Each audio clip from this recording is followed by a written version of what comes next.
right, shout out to the Tuff Tiger Talk Nation, man. Big Q in this thing representing Tuff Tiger Nation. Much love to the fam. Appreciate y'all for being in this stream, man. Please feel free to hit the like button, hit the subscribe button. By all means, feel free to share the show on your social media feed. We up in this thing, man. And a lot of things been going on in LSU Tuff Tiger Talk Nation. And we're going to talk about it on tonight's stream. Big ups to the fam. Appreciate you for being here as well, man. And of course, we have several topics to cover on this brief episode of Tuff Tiger Talk. And it's been a busy time for LSU right now. As you know, the Pro Day just recently passed, and the participants of the Pro Day, obviously on the screen, you've seen Zay Alexander and a few other guys that made some really good headway for themselves, as a lot of different people came in to watch them play. Among others who really kind of tore it up, Will Campbell was a guy that had displayed well. He was at the combine, did some positive stuff, and he kind of got a little salty about the commentary dealing with his arm length. And he's a fantastic offensive lineman, whether you want to play him at the blindside tackle position or whether you would choose to make him a guard. He's already said that on interviews, that wherever you play him at, he's going to have an impact. And the Saints will only be so fortunate to be able to have him. So I encourage the negative ramble dealing with Will Campbell. Perhaps he falls to the Saints at 9 and New Orleans could take him and plug him into the offensive line. You got a 10-year starter, either at the tackle or the guard position. Seen this kid play for years here at LSU. He is good. The arm length is a bunch of garbage, man. Come on. And then at the end of the day, we had a lot of good performances from other players, but you see some of the other guys, Emory Jones and Miles Frazier, Savion Jones, a couple other guys were there, Greg Penn III, and a few other guys, Mason Taylor, and of course, Josh Williams was the guy that really kind of tore it up a lot of people. We're very excited about his contribution in the Pro Day, and he had a very good and excellent Pro Day as well for LSU. So a lot of these players getting ready to move on to the next level, and it was very good. So let's kind of bounce over here to ESPN. They had a little breakdown. It's about 2 minutes long about what happened at the Pro Day. Let's listen to what they had to say. Overall, when you look back at what you learned over a 3-hour Pro Day, what stood out to you the most? What was Will Campbell and the magical threshold of 33 inches with his arms? That was the big question mark that a lot of scouts had coming in. Because that wasn't the number he had at the NFL Combine. 32 and 5/8. 32 and 5/8. So I guess he hanged from the monkey bars a little bit, stretched his arms out over the past few days. But the strength that he has at the point of attack, just the absolute technician at the position. You very rarely see him get beat cleanly around the edge. I have him projected as a guard just because I think he has more upside inside. But I've always had the rule of, if he's a tackle or if you're on the fence about them playing guard or tackle, allow him to fail or show you that he cannot play tackle first before you slide him inside. And it's crazy. That was just from the interview that Fozzie Whitaker did that we learned the 33 inches. As far as the guys that actually participated in the drills, what stood out to you? Mason Taylor today. Okay. He was a guy that had to step up and really have a great day today, especially on the field with his drills and his performance. And look, he didn't run the 40 at the combine, but today going in there, running a 4.62 and a 4.68, competing on the bench press, getting 28 reps, showing that he has the ability to be able to block and be at the point of attack type of a player, not just a spread out tight end that just wants to catch the ball. He does all the little things right.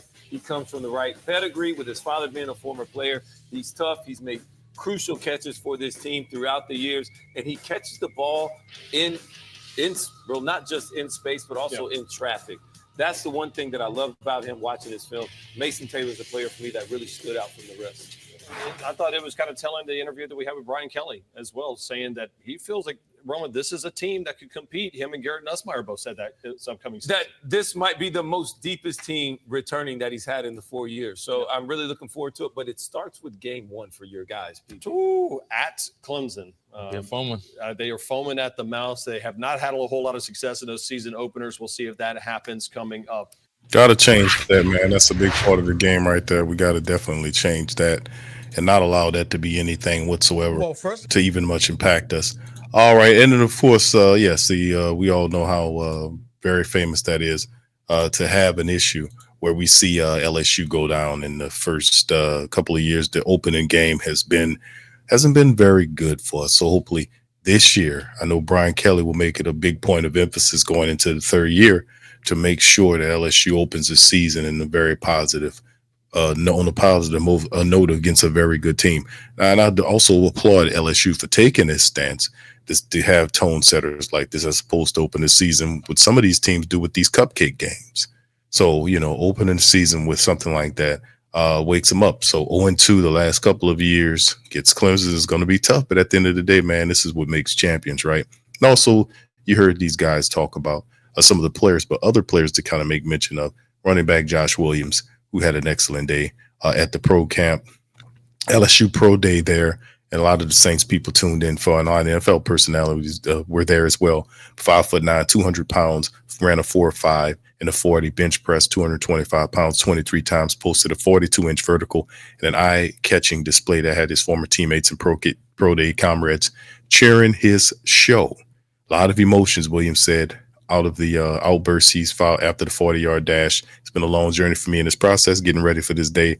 Lots of doubts from a lot of people that don't think I can run fast, thinking I'm 4'6", possibly 4'7". I just had that fire in me to prove everybody wrong, anybody that thought I was going to run slow. So obviously, this is a big part of the game. We know Josh Williams was phenomenal in terms of what he did with LSU. He was a very good running back for us, and him having an opportunity to display what he can do at the next level is very good, and I'm very happy for him.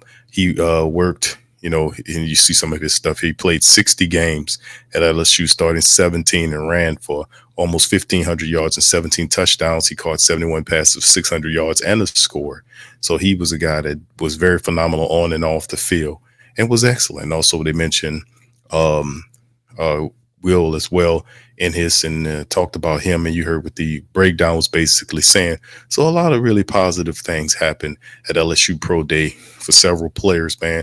And we're looking forward to late April to see how it all shakes out for our guys here at LSU. All right, let's keep it moving, fam. Next article right here on Tuff Tiger Talk. Hit the like button. LSU Football Practice Reports. Shout out to LSU Tiger on Sports Illustrated. It talks about spring camp for the Tigers, as you guys know. This has been a very interesting camp here. Shout out to Zach Nagy with the scoop. It's Brian Kelly and the Tigers return to the field. And they're talking about the emerging roles of some of these players. And they talked about past Tuesday, or the day 9 of the camp situation, and a few notes to make mention of. And I think to kind of talk about it is the first team reps: Garrett Nussmeier, K. Durham, Chris Hilton, Aaron Hernandez, Xavier Thomas, and then, of course, the line from right to left: Tyree Adams, Paul Mubenga, DJ Chester, Cohen Eccles, and Weston Davis. Second team guys, you see them right there. And this is something very positive. Now, they talked about Northwestern transfer Josh Thompson arrived last week and worked with the teams during the spring camp on both Saturday and Tuesday practice. He was thrown into the mix in the second team at the right tackle position. And Thompson will be cross-trained at both the guard and tackle position.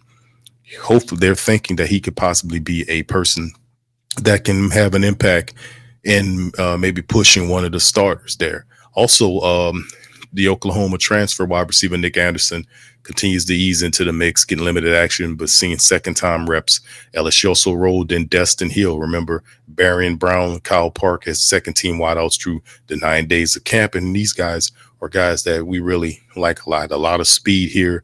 You can see the emphasis on some from Coach Kelly. Is getting his receivers, getting them in there. Some of these guys have size and speed.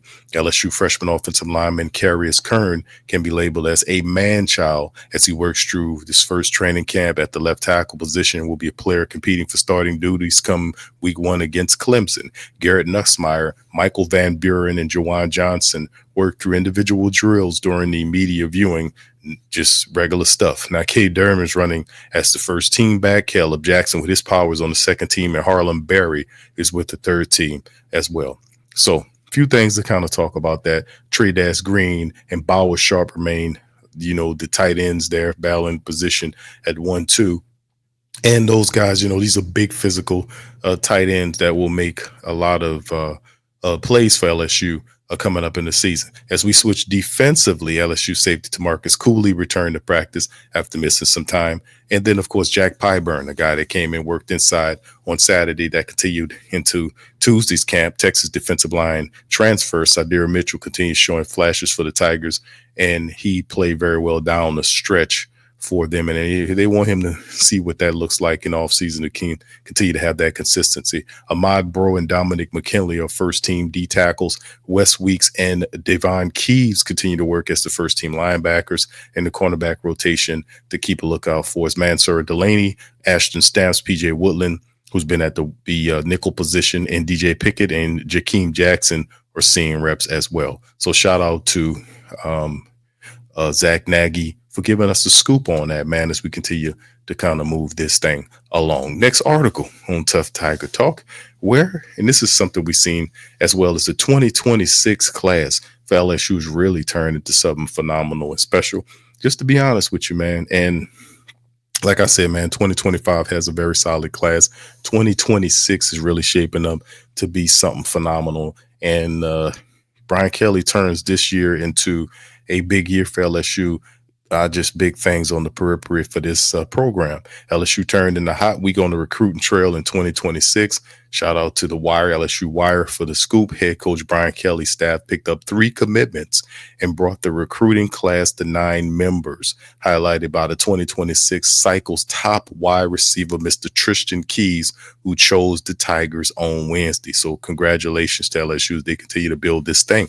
2 4-star prospects, which are cornerback Dylan Purter and wide receiver Jabari Mack, pledged on Friday and Saturday, respectfully. Purter is the second defensive back in the group alongside with safety Aiden Hall, while Mack is the 4th wideout in addition to Keys. There's also Kenny Darby and Ja'Kai Anderson. 4 pass catchers all rank inside the top 50 at their position, according to On3's industry rankings. Anderson, a native of New Orleans, was the first commitment for the cycle for Coach Kelly. 7 of the Tigers' 9 commitments hail from Louisiana. Defensive lineman Richard Anderson, offensive lineman Jelon Chapman, Hall, Mack, and Anderson are all from New Orleans. Darby is from Bossier. Offensive tackle Brishton Martinez is from Gonzales, and Martinez is the number 8th overall offensive tackle in this class, while Chapman is at number 64. Anderson ranks first at his position, number 3 in Louisiana, and number 29 nationally. So these are good numbers right here for LSU. So where does this rank us in our latest recruitment? Well, let's take a look at it. Some of the recruitment services. On3 says LSU's first in the nation. That's the industry ranking. They also, the regular On3 says first, 24/7 Sports says third, and Rivals says third. So there you go. LSU football now owns the top 3 class across the board. On3 is the highest on LSU with 24/7 and Rivals both ranking the Tigers number 33. Some classes already in the double digits while LSU sits at 9 recruits. The Tigers will contend for the number 1 class in the country when it's all said and done. So they put themselves in a good position as they're moving forward to build the future. And all they have to do to solidify it is just win. That's what it basically comes down. It comes down to just winning, win. All right, let's keep it moving, fam, as we jump into the final article on Tuff Tiger Talk. Shout out to Saturday Down South. They talk about ESPN identifies LSU's key strengths and weaknesses for our squad in 2025. Shout out to Spencer Davis. He says ESPN published a story this week calling out one strength and weakness for every team in its way too early top 25. That, of course, includes LSU's Brian Kelly and company. They land at number 8 in ESPN's ranking. For LSU's strength, ESPN's Chris Lowe identified the quarterback position. Garrett Nussmeier returns as LSU starting QB in 2025 after putting up solid numbers last season, over 4,000 yards, 29 touchdowns. He'll be looking for more consistency next season, as he also led the SEC in interceptions 12 years ago. 12 a year ago. I feel like 12 years ago, how long we just can't seem to put it all together. Last time we won our championship, but it's all good. But yeah, 12 interceptions a year ago.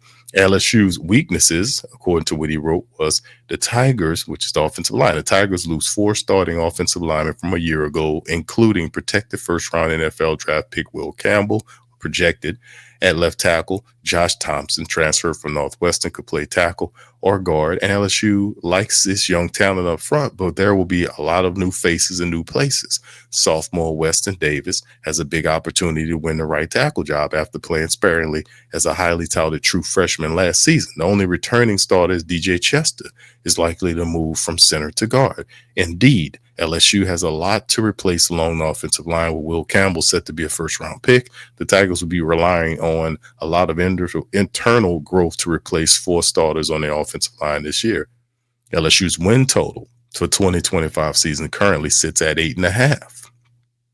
So that's the code on it. Now, just to address that, a little bit of that, as we talk about the open practice that we'll see happen coming up on April the 12th. But the strength and weaknesses, talking about the strength is the quarterback position with Garrett Nussmeier. Last year, we seen Nussmeier following a lineage of really good passers, and coming out of it, we talk about Joe Burrow, what he did. We talk about Jaden Daniels, and here comes Garrett Nussmeier, who was basically on his way out. And only reason why I think, and it's very simple why LSU pivoted to keep him, is because they lost Underwood to Michigan.